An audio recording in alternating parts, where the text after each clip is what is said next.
আসসালামু আলাইকুম। আজকে দেখাচ্ছি সবার প্রিয় এবং পছন্দের সিমের বিচি রান্না ডিম দিয়ে।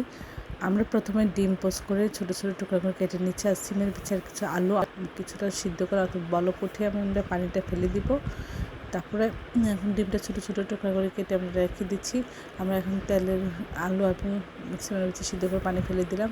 তেলের মধ্যে পেঁয়াজ কাঁচামরিচ একটু ভেজে নিয়ে 10 চামচ আদা বাটা 10 চামচ রসুন বাটা দিলাম, একটা তেজপাতা দারুচিনি দিলাম, সামান্য একটু পানি দিয়ে আদা চামচ হলুদ গুঁড়ো, আদা চামচ ধনিয়া 1 চামচ ধনিয়া গুঁড়া, আদা চামচ জিরা গুঁড়া, আদা চামচ লবণ সব কিছু খুব ভালো করে দিয়ে সিমের বিচিটা একটু কষিয়ে নিয়ে তারপর ঝোল দেবো। ঝোলের মধ্যে আমরা কেটে রাখে ডিম দিয়ে দিচ্ছি।